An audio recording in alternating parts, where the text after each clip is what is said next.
காட்டுக்குள்ள ஒரு ரகசிய சிலந்தி கூடு இருந்தது. ஆனா அந்த கூடுக்குள் பார்த்ததும் பச்சை வீரன் அதிர்ச்சி அடைந்தான்.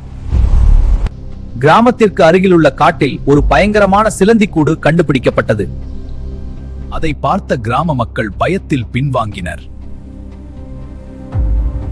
அந்த நேரத்தில் பச்சை மாபெரும் வீரன் அங்கே சென்றான். சிலந்தி எங்கிருந்து வந்தது என்பதை தெரிந்து கொள்ள அவன் காட்டுக்குள் சென்றான். காட்டுக்குள் முழுவதும் சிலந்தி வலைகள் பரவி இருந்தன. அங்கே நூற்றுக்கணக்கான சிலந்தி முட்டைகள் இருந்தன. இது எல்லாம் அந்த பெரிய சிலந்தியின் கூடு என்பதை அவன் புரிந்து கொண்டான். அந்த நேரத்தில் வலை திடீரென்று அசைய ஆரம்பித்தது. அங்கே இருந்து இன்னும் பெரிய சிலந்தி ஒன்று வெளிவந்தது. பச்சை வீரன் அதை எதிர்க்க தயாரானான். சிலந்தி திடீரென தாக்க ஆரம்பித்தது.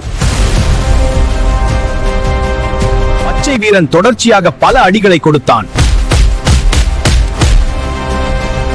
அங்கே இருந்து இன்னும் பெரிய 3 சிலந்தி வெளிவந்தது. பச்சை வீரன் தொடர்ச்சியாக சிலந்திகளை பலமாக தாக்கினான்.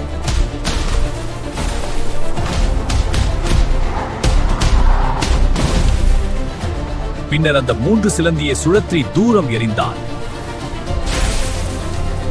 அந்த சிலந்தி கூடு முழுவதும் அழிந்தது. ஆனால் காட்டின் ஆழத்தில் இன்னும் ஒரு மர்மம் இருக்கிறது.